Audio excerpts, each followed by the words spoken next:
Sometimes you feel like you've hit rock bottom. Everything that could go wrong has gone wrong in your life. That was Jason Baldessari. But now, Jason is a successful Power BI professional approaching multiple six figures. In this very candid interview, Jason not only speaks about how he turned his life around, but also the things that he still struggles with.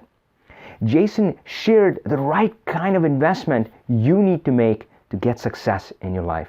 Make sure to listen for that. It's stories like Jason that get me excited. Stories from real people just like you and me using Power BI to make a real impact. These are the Power BI pros. If this video inspires you in any way, please leave a comment and let Jason know. And make sure to subscribe and click that bell so you are notified whenever I go live to help you in your Power BI journey. Let's hear from Jason, who spoke to us from his one-of-a-kind music studio / Power BI training facility. You can also connect with Jason using the link in the description. Hey Jason, how are you doing today? Not bad, Avi. How are you? Oh, I'm doing terrific. Really excited to be talking to you. So I'm gonna jump right in, and so first of all, you've shared your story online before, and certainly we've talked as well. So you talked about how you started at some point. You got a job at $15 an hour, and at that point in life, that was the highest paying job you had had. And I know we've had recent conversations, and you had already been into six figures, 100K. And how's this year been? Are you on pace to go kind of multiple six figures, 200K? How's this year been for you? I'm over halfway, closer to like 2/3. Like I think probably by the end of this year, I'll probably finish between 2/3, probably closer to 2/3. I think by the time all is done, because I'm taking September off. Like I just need a break in September. So Oh, I love I that. have to stop. Yeah, okay. So, pretty cool. Now I'm intrigued though. September, what are the specific plans? You're gonna take the month off, and do you have any plans or not yet, or just gonna figure it out? So I take kids to the beach for a week before they kind of miss the first week of school, which they hate because it kind of set them behind a week or whatever. But we have a timeshare that we go to for a week and just kind of go hang out and have fun. And it's kind of awesome because it's not really populated and it just gives us time to hang out. You know, we really don't get time to converge much throughout the year. So That's great. Yeah, I mean, last year I took a month off and visited India and did a trip. So that's great. That's awesome. So I talked about money, but in my mind, money impact is kind of the same thing. I always see it the same way. So tell me about some of the impact that you've had. Tell me a bit more about the kind of projects you've done, kind of companies you've helped. Tell me a bit more about that. Well, I do a lot of work. So, man, that's kind of a loaded question. So I work kind of in a lot of different areas. Mm-hmm. So I work with some startup businesses doing less Power BI, but more kind of like consulting, like business plan writing. Like right now I'm working with an art space on setting up QuickBooks, and sometimes I'm doing kind of one-on-one training with Power BI desktop. So it really, really depends. Like I've been blessed to have the opportunity to help a lot of people, you know. It really depends on kind of the specific need. I kind of, the past year or 2 years, I've fallen more out of doing like hands-on reporting work at work and doing more like contract negotiations and just kind of dealing with like problems. So I kind of really missed the technical aspect of getting in and just helping people. So the past year or two has been really rewarding, being able to help people do things from, you know, create basic reports in Excel and Power BI desktop to building custom reporting from QuickBooks into Excel into Power BI or whatever for an art. You know, it's kind of been a little all over the place, but it's really fun. Yeah. So for the Power BI projects, who are your clients? And again, are they all over the map? Or, I mean, what I really want to know is, are they ones where maybe they have not heard of Power BI and you're introducing it to them? Or or is it that they do know Power BI and they're kind of stuck, or they need more help, or is it a bit of both? So mostly it's been people who haven't heard of Power BI at all. Like you would be amazed how many people still have no idea what it is in any way or Yeah. form. Yeah. I have been able to help some people also with some kind of like, they've had some basic understanding of Power BI, but really needed some help kind of either getting a new thing in their report or, kind of some onesie twosie sort of things like that. But a lot of people just really have no idea what Power BI desktop is, what Power BI service is, or how to utilize those things. A lot of people don't even know what the Excel data model is, or Power Query, or any of the, something that that you really feel would be people would have a strong understanding of by now. A lot of people just don't even know exist. Wow. Yeah. It's crazy. Yeah, that's great. But of course, that also signals the huge opportunity for somebody who can step in, kind of educate them. So sometimes what I would do, the saying that picture is worth 1,000 words, that sort of stuff. So sometimes I would just build something really small and simple for them. And it's surprising how quick and easy you can build something in Power BI and it would still blow people away. Do you tend to do that? Would you build something really quick and just show it to them, or do you have a different approach of kind of breaking it to them and showing them and talking to them about Power BI? What's your typical approach? I talk with people about their problems first.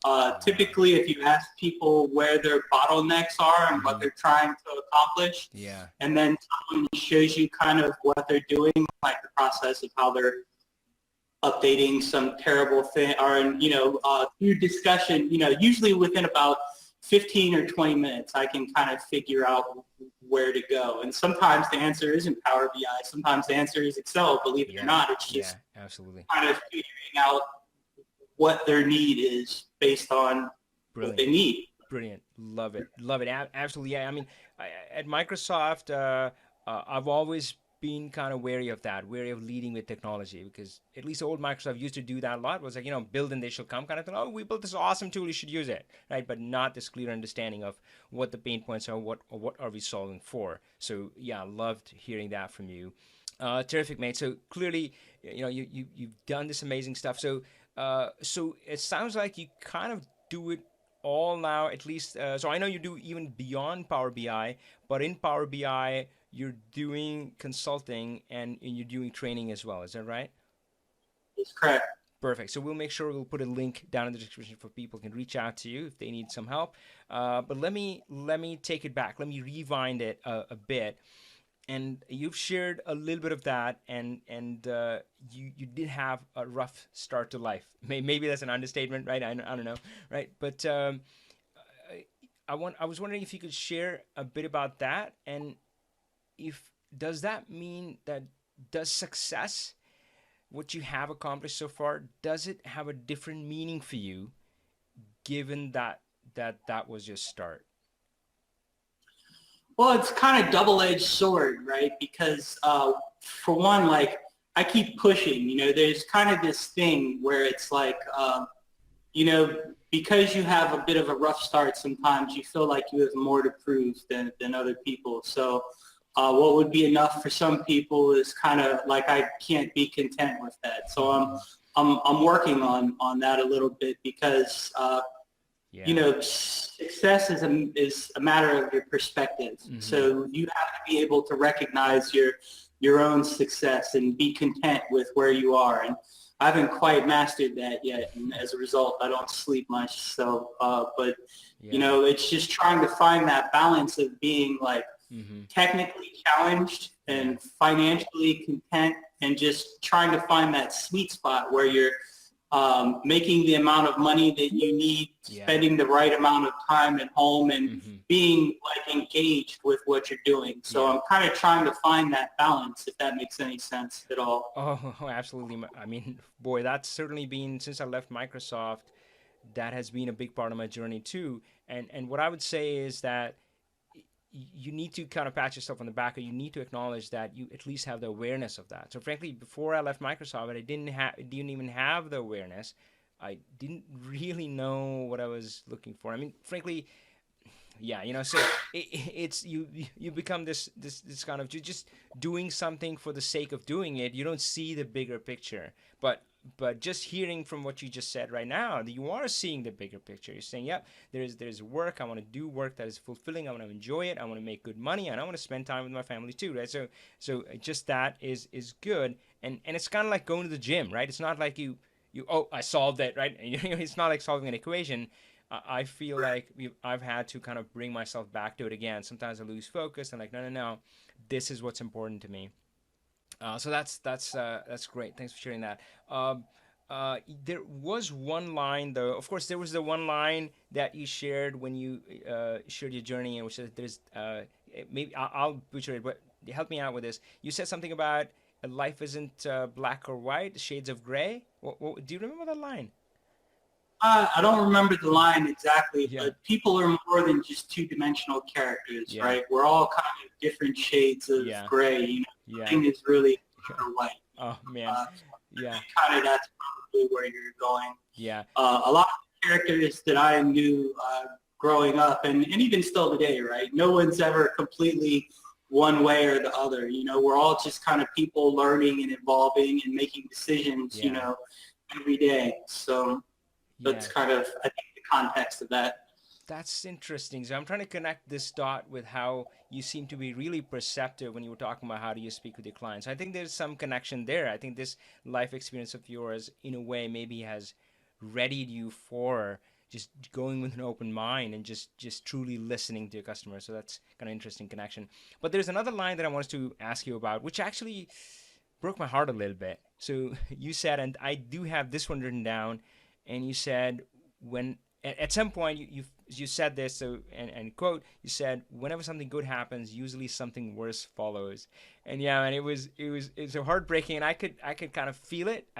And I, of course, you shared a part of your story, and I could imagine that somebody who had gone through a lot of stuff in life, and when something good starts happening, you still don't believe it.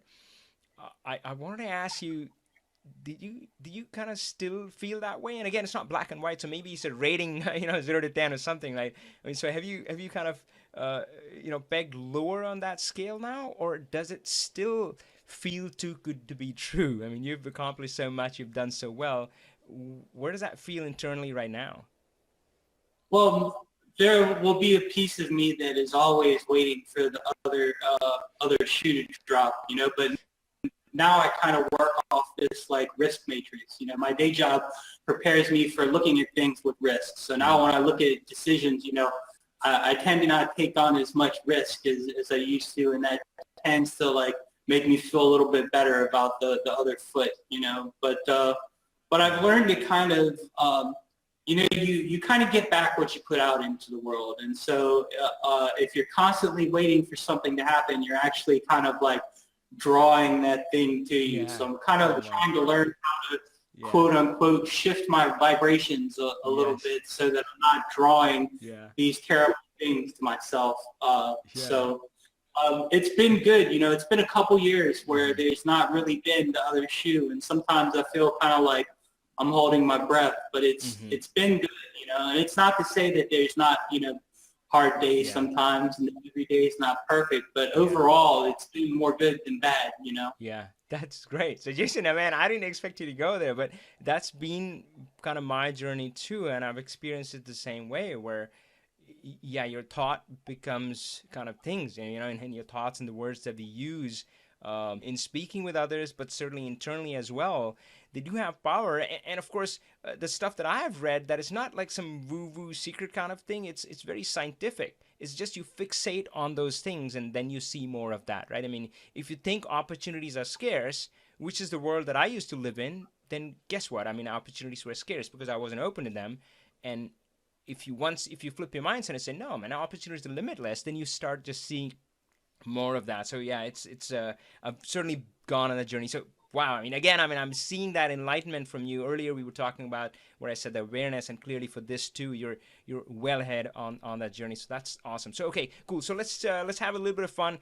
So I'm going to give you kind of a topic, and just quick reaction, like we call it snap judgment. All right, you ready for this? Okay, so you talked about how sometimes you were kind of working in Power BI or a project and you would be consumed by it, and you talked about how good it felt. But there's that part, but then there's too much of that. So is there a specific way to balance? How much is too much? How would you know? I still struggle with that because I get so wrapped up. I Yeah. love to be stumped, Uh-huh. like it's great. Like it's the most wonderful and terrible feeling in the world, Mm-hmm. when you're stuck and you can't go any further. Like it's horrible because there's always some deadline looming Mm-hmm. around it, Yeah. and you just push and push and push. And so I have not yet hit that point where I'm like, okay, you have to sleep, you have to rest, you still have to do like all of the things to take care of yourself that you normally would have to do. Mm-hmm. I kind of fall into this mode where it's just, push. Yeah. So I'm learning that after you push, you have to give yourself some time to pull. So I will go for a walk, go to the gym, go get Beautiful. something to eat, Uh-huh. do something to get the benefit of all the work that you just did. And I find that Yeah. the answer usually comes in a pull moment, not in a push moment. So sometimes it takes an hour, sometimes it takes a day, sometimes it's 3 o'clock in the morning, whenever it happens. And usually it's deadline driven, Yeah. Dude, but yeah, I haven't mastered that That's myself. that's brilliant though. Shoot, I'm gonna put it up on my wall somewhere. Yeah, the answer. Just if you remind yourself, yeah, the answer comes in the pull moment, not push moment. Oh, that's glorious. I want to sit there almost, but I'm gonna move on. Ask you the next thing. So sometimes I look at tech and I can't make up my mind. I mean, it feels like the deeper I've gone into tech, the deeper I've gone kind of with people. And sometimes I look at my consulting and even training and that sort of stuff. I feel like I'm good at that, not necessarily because of my tech, but because I'm good with people. So where do you stand on this thing where tech people, which are you lean one more? Do you think one is more of a skill to acquire than the other? Where do you stand in this balance, tech versus the people skills? I think a good team has to have both. I think ultimately, like you really have to push to keep up with technology. There's so much changing, and like there's just so much stuff. So if you're going to be able to Mm-hmm. help people with their problems, you have to both be able to understand technology and capabilities, and you also have to be able to listen to people to understand their requirement and not just be pushing technology to Yeah, push technology. So I think it's a fine line between the yeah, two. Obviously, you want a great technical team and you want to be able to keep up, but it's, as a single person or even working with two people, it's really hard to keep up with technology and also to keep up with people, because they're both important. all right, brilliant. Thanks for that. Okay, last one on the snap judgment. So, well, I got my master's in computer science, did well in school, but I sometimes say that hindered me, that held me back, rather than help me, because I thought world would work that way, and it didn't work that way, and it was just so frustrating. So I speak so much about this that my friend jokes that, hey, dude, when your son drops out, just you only have yourself to blame. Now I know that you have a two master's degree. Am I right? Yeah. Okay, cool. So where do you stand on this value of the formal education system? If somebody is a crossroads I can go pursue, I can go get a master's degree, go get an MBA, or something like that, versus some other path, where do you see the value in our current formal education system through university, through degrees? It's hard because the degrees open doors for you, right? So a Mm-hmm. degree might open a conversation for you that you might not have otherwise. I mean, right now it's information is so easy to come by right now, right? So um, book learning, I feel you can get anywhere, Mm-hmm. learning from doing, having good mentors, picking projects that are exciting, developing as a person. Mm-hmm. I got to tell you that more than skills that I learned in school, this learning about myself has Yeah, pushed me further than those degrees have. I And know. so it started in this you start when you feel like you have something to prove and you're up and you're trying to learn more and you're Yeah. doing more and you're just trying to shine, Mm-hmm. right? So you're learning all the technology and kind of doing what you can do to stand out. And then you get to a place where at some point you realize, I'm not perfect. I'm a person who actually makes mistakes. Yeah. And then learn from your mistakes, and learning that mistakes are a natural part of the process is like a part of the evolutionary thing too. And then moving from there to learning how to build a team and invest in people and watching people grow. So I feel like kind of letting go of not necessarily letting go of the book learning, but learning more about myself and learning more about people and how to interact with people and just experience, I think goes a long way. Not to knock the formal education system at all, but I think information just isn't as hard to come by anymore. Yeah, gosh, something that you said did certainly, you kind of touch a nerve, because I've sometimes felt that, the inner journey that you talked about, right? That just getting comfortable with yourself. I feel like that's like the most important lesson, and it's where is it taught, right? I mean, so that's been challenging. All right, great. Hey, thanks for sharing your opinion on that. So let's kind of bring it home. And the last thing that I want to ask you is that I know when you shared your story, you talk about your mentors, and I think it was Anthony who taught you pivot tables. I know you mentioned him and a few others. Maybe tell me a bit more about that, the role of mentors in your life, and has that kind of put you in that mode where you automatically put yourself out there to help others? I think so. I've had some great mentors. I've had family members. It's funny. I sent Anthony a copy of the blog post after I wrote it. I still can't get him to use the Excel data model or Power Query at all. I hope one day he will, but he's just kind of like, he works in his mode, but he really liked the article. So I was happy that I mentioned him in it. But yeah, someone investing in you, and you seeing the results of that investment, it kind of opens you up to want to do the same to others.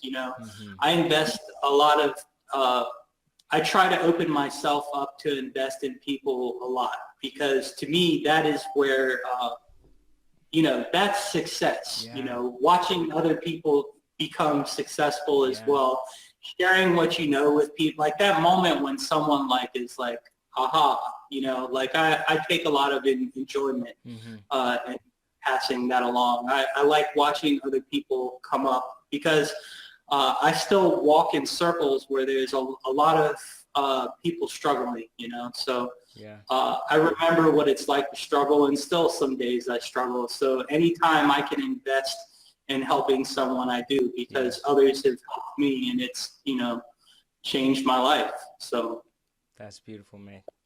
Yeah, I mean, let's never forget where we all started from. Hey, Jason, thank you so much. We're gonna put a link to connect with Jason in the details below. Jason, thank you so much for your time today.